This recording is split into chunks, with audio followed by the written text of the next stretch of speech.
ओम शांति।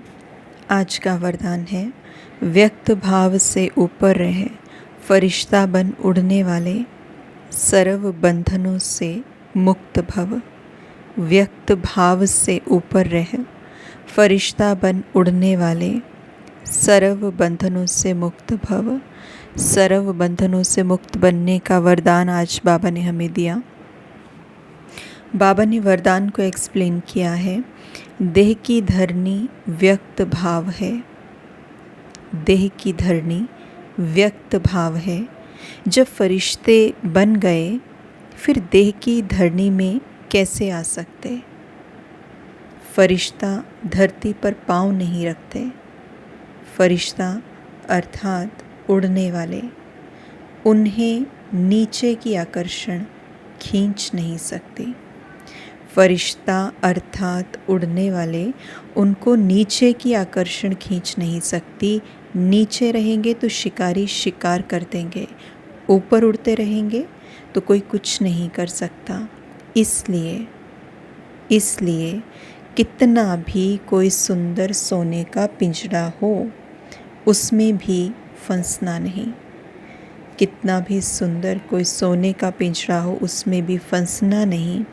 सदा स्वतंत्र बंधन मुक्त ही उड़ती कला में जा सकते हैं। सदा स्वतंत्र और बंधन मुक्त ही उड़ती कला में जा सकते हैं। तो आज बाबा ने हमें बताया कि व्यक्त भाव से हमें कैसे ऊपर रहना है, फिर फरिश्ता बन के कैसे उड़ना है और सर्व बंधनों से मुक्त कैसे बनना है। तो व्यक्त भाव से ऊपर रहने का मतलब बाबा ने बताया कि जो देह की धरनी है, यानी जो देह अभिमान की स्थिति है या बॉडी कॉन्शियसनेस की स्थिति है, जिसमें हम खुद को शरीर समझते हैं, जिसमें हम उलझ जाते हैं, फंस जाते हैं, अपने रिश्तों के साथ अटैच हो जाते हैं, अपनी चीज़ों के साथ अटैच हो जाते हैं, अपनी प्रॉपर्टी के साथ, मैटेरियलिस्टिक चीज़ों के साथ, अपने गुणों के साथ अटैच हो जाते हैं, अपने ओपिनियंस के साथ, विचारों के साथ, संस्कारों के साथ, पुराने जो हैं उनके साथ जब हम अटैच हो जाते हैं तो वो क्या है? देह की धरनी, वो बॉडी कॉन्शियसनेस है, बहुत सूक्ष्म लेवल का। तो बाबा ने कहा कि देह की धरनी भी व्यक्त भाव है और हमें इससे भी ऊपर जाना है, उड़ती कला, फरिश्ता बनना है। तो बाबा कहते फरिश्ते धरती पर पाँव नहीं रखते, मतलब जो आत्मा उड़ती कला में रहती है, या इन शॉर्ट ये कहें कि जो आत्मा आत्मिक स्थिति में रहती है वो हर तरह से स्वतंत्र है। क्योंकि हम जानते हैं आत्मा अपने साथ कोई भी मैटेरियलिस्टिक चीज़ लेके नहीं आई थी। जो कुछ भी शरीर को मिलता है उसके कंफर्ट के लिए वो यहाँ ही मिलता है। इसलिए जब हम आत्मिक स्थिति में स्थित होते हैं तो हम उस स्वतंत्रता को महसूस कर पाते हैं, उस फ्रीडम को महसूस कर पाते हैं। लेकिन जैसे ही हम देहभान में आ जाते हैं तो हम डिपेंड हो जाते हैं, हम मानो एक पिंजरे में कैद हो जाते हैं। हम एक बंधन अपने लिए क्रिएट कर लेते हैं कि ये होगा तो ऐसा होगा, ये चीज़ मिलेगी तो फिर हमें ये चीज़ मिलेगी, तो हम सुखी होंगे, शांत होंगे, या हमारा जीवन अच्छे से व्यतीत होगा, अच्छे से हम हर चीज़ कर पाएंगे, सिचुएशंस नहीं होंगी तब हम ज़्यादा अच्छे से पुरुषार्थ कर पाएंगे। तो जैसे ही बॉडी कॉन्शियसनेस में हम आ जाते हैं तो आत्मा एक बंधन को अपने आगे ले आती है और ये बंधन हमें उड़ने नहीं देता, ये फिर से नीचे ड्रैग करके ले आता है। और जब नीचे ड्रैग करके ले आता है तो बाबा कहते हैं फिर शिकारी तो नीचे होते हैं और शिकारी फिर शिकार भी करते हैं, तो वो फिर आपको पकड़ लेते हैं। तो शिकारी कौन से हैं? एक बार अगर हम आत्मिक स्थिति से नीचे देहभान वाली स्थिति में गिर जाते हैं, अगर हम ट्रैप हो जाते हैं सिचुएशन में, व्यक्तियों में, अपनी इच्छाओं में अगर हम ट्रैप हो गए, नीचे अगर हम आ गए, तो शिकारी कौन से हैं? काम, क्रोध, लोभ, मोह, अहंकार, माया जिसको हम कहते हैं, ये अपना ही पुराना कोई स्वभाव, संस्कार, कमज़ोरी, ये शिकारी हैं। और ये इस तरीके से शिकार करेंगे हमारे ऊपर, इस तरीके से अटैक करेंगे कि हम आत्माओं की एनर्जी और कम हो जाएगी। हम आत्माओं की जो सकारात्मकता है, पॉजिटिविटी है, डिविनिटी है, महानता, दिव्यता, प्योरिटी है, वो सारी शक्तियाँ जो हैं वो धीरे धीरे जैसे क्षीण होती जाती हैं और हमें लगता है अब तो हम वो स्थिति कभी प्राप्ति नहीं कर सकते। That is why Baba said कि ये चीज़ बाबा ने मेंशन की कि चाहे पिंजरा कितना भी सुंदर क्यों नहीं हो, उसमें फंसो नहीं।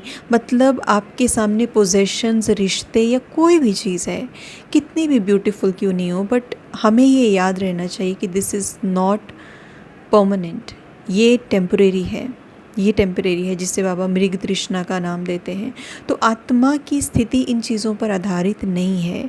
अगर हमने ये इक्वेशन बना ली कि आत्मा की स्थिति इन चीज़ों पर आधारित है, तो फिर उसके बाद हमारे लिए निकलना बहुत मुश्किल हो जाएगा, क्योंकि फिर हम उस चीज़ के पीछे भागेंगे। जब उस चीज़ के पीछे भागेंगे, इच्छा रखेंगे, इच्छा अच्छा बनने नहीं देगी, फिर धोखा मिलेगा, फिर नीचे आएंगे, आत्मा की स्थिति जो है वो ख़राब हो जाएगी और फिर दोबारा फिर से ड्रेन आउट हो जाएंगे, खाली हो जाएंगे। तो इसलिए ये बहुत ज़रूरी बाबा ने आज हमें चीज़ बताई है, इसका हम ध्यान रखेंगे। सदा स्वतंत्र, किसी पिंजरे में फंसेंगे नहीं, तभी बंधन मुक्त उड़ती कला रहेगी। और देह की धरनी जो है उसमें हमें नहीं आना है, उसमें व्यक्त भाव है। स्लोगन बाबा ने दिया, असंभव को संभव कर, सफलता की अनुभूति करने वाले ही सफलता के सितारे हैं। असंभव को संभव कर, सफलता की अनुभूति करने वाले ही सफलता के सितारे हैं। तो आज हम कोई ऐसे काम की लिस्ट बनाएं जो हमें हमारे लिए इम्पॉसिबल लगता है, जो लगता है कि ये तो बड़ा मुश्किल है, शायद हम नहीं कर पाएंगे, हमारे अंदर उतनी पावर नहीं है, हमारे अंदर उतनी शक्ति नहीं है। It can be any of our sanskar, कोई भी संस्कार हमारा हो सकता है जिसमें हमें लगे कि शायद मैं इसको नहीं छोड़ सकती हूँ। ये कोई हमारा व्यवहार हो सकता है, या ये किसी भी तरीके का अंदर भय, डर, कुछ भी हो सकता है जिससे हमें लगता है कि मैं इस चीज़ से मुक्त नहीं हो पाऊँगी कभी भी। तो उस चीज़ के ऊपर आज हमें विन करना है, असंभव को हमें संभव करना है, अपने आप को भरना है परमात्म अनुभूतियों से, शक्तियों से, ज्ञान से भर के उस चीज़ से हमें ओवरकम करना है उस चीज़ को।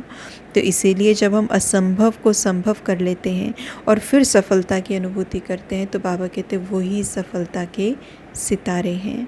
तो हम सफलता के सितारे हैं, हमको ये याद रखना है थ्रू आउट द डे।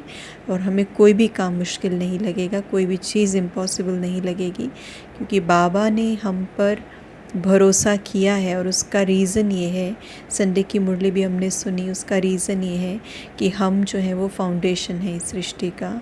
हम ब्राह्मण आत्माएं जो हैं सबसे आदि रचना है परमात्मा की, स्वयं परमात्मा की सबसे पहली रचना बाबा ने टाइटल दिया है हमें।